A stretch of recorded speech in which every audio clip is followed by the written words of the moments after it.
Bonjour. Aujourd'hui, je ne sais pas si je vais vous parler de ma journée d'il y a 2 jours ou de ma journée d'il y a 2 semaines. Bah, on va tirer ça à pile ou face, hein. Allez, c'est parti. Ah bah, vous allez rire. Bon, bah, ça veut dire que je dois vous raconter les deux. J'espère qu'on a le temps. J'espère que ça va pas durer des plombes. De toute façon, je vais devoir résumer un peu, écourter.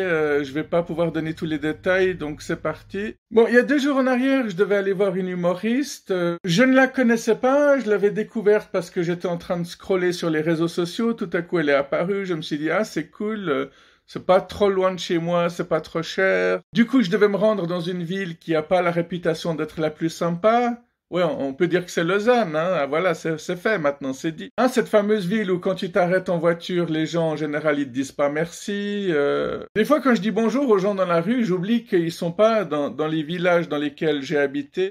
Je ne sais pas si je vous avais raconté, mais une fois j'étais dans un village qui est en train de devenir une ville, et j'étais en train de descendre un escalier en colimaçon, et dans cet escalier, j'ai croisé 3 personnes qui, elles, étaient en train de monter pendant que moi j'étais en train de descendre, et les 3 m'ont dit pardon, alors qu'elles n'étaient pas du tout en train de me bloquer le passage, et c'est là que je me suis dit, bon, bah, on n'est pas à Lausanne, quoi. Voilà, déjà, c'est difficile de circuler là-bas, hein, parce qu'il y a énormément de voitures, il y a plein de déviations, il y a plein de travaux. C'est très difficile de se parquer, et même quand tu arrives à te parquer, soit tu es dans un endroit interdit, soit tu es dans un endroit payant, et il y a 15 ans en arrière, quand je travaillais dans un parking à Lausanne, bah, c'était 1 franc les 26 minutes. Donc je suppose que ça a encore augmenté. Donc en 1 heure, tu dois payer facilement 4 ou 5 francs, quoi. Il y a même des endroits ultra touristiques où les zones bleues augmentent jusqu'à 22 heures en été. Ils sont jusqu'à 19 heures en hiver. Mais bon, ça, faut le savoir, hein, parce que si tu regardes pas tout le temps les panneaux, tu te fais avoir. Ça veut dire que si tu vas en hiver et que tu vois que c'est 19 heures, bah tu sais que tu peux te parquer après 19 heures, mais si tu reviens en été et que tu regardes pas de nouveau le panneau, bah tu chopes ta contravention. Alors il y a 2 jours, je me suis rendu compte que j'étais bourré de phobies et de traumatismes en tout genre, parce que justement, j'ai eu tellement de peine à me parquer qu'à un moment donné, je me suis dit, bon allez, je me casse, je rentre. Parce que j'étais en retard par rapport à l'horaire et je déteste arriver dans un endroit en retard, surtout dans un spectacle qui commence à l'heure, hein. C'est pas comme un concert qui peut facilement commencer 3/4 d'heure en retard.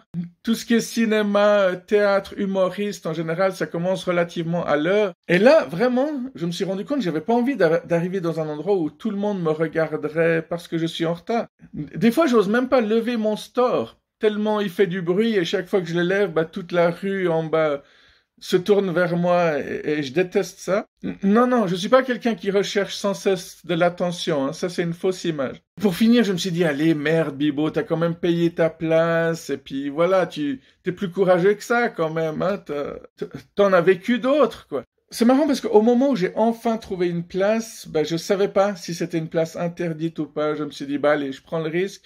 Mais c'était pas tout près de la salle de spectacle, donc j'ai dû quand même presser le pas et puis un petit peu courir. Pendant que je courais, je me suis dit, ouais, on voit que j'ai plus 20 ans, quoi. Je cours plus comme à l'époque. J'ai déjà l'air d'un petit papy, quoi. Ou alors, il y a certainement des gens qui vont penser que je cours de façon très efféminée, alors qu'à l'époque, j'étais un très bon coureur. Non, pas que de jupons, hein. Pendant que je me rendais à ma destination, j'ai demandé à des gens que j'ai croisés, excusez-moi, vous savez pas où se trouve la salle, blablabla.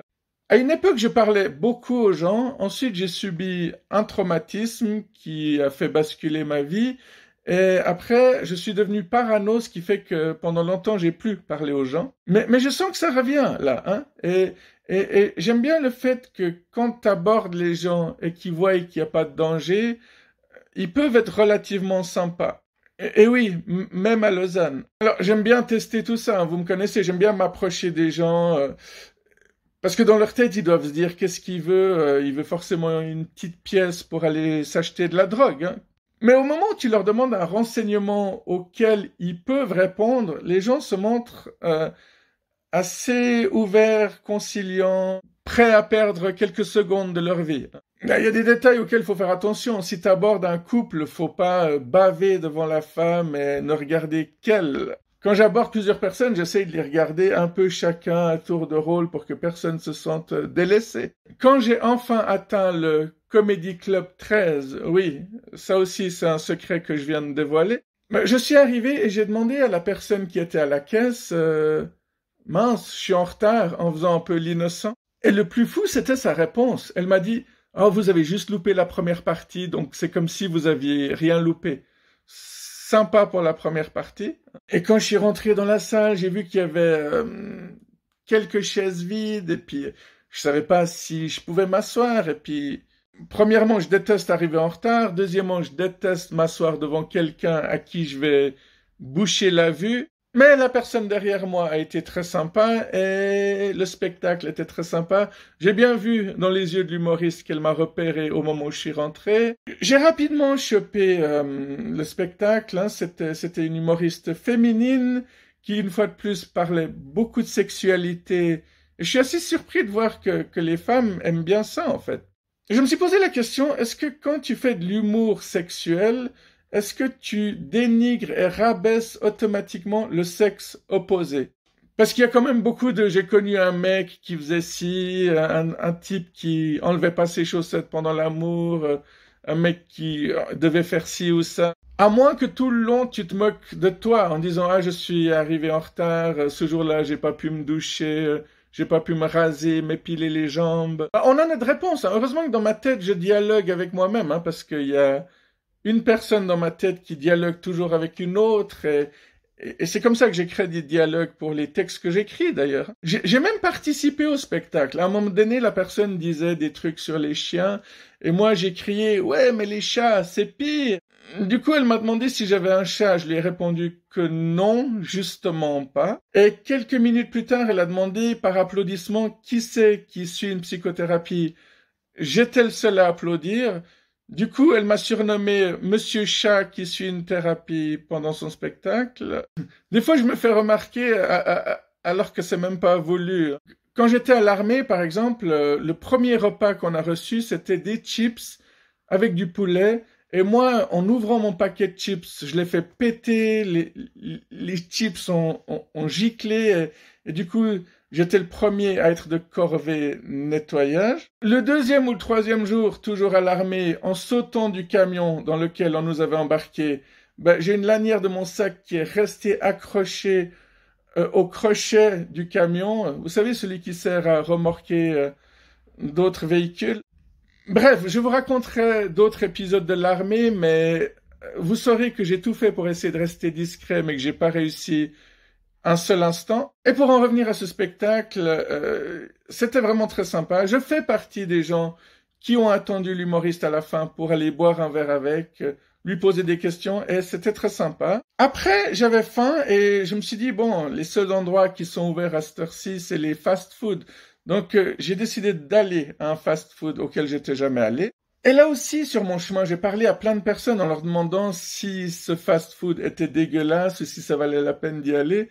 Et là aussi, les gens très sympas. Certains m'ont dit non, n'y va pas, non, effectivement, c'est pas bon.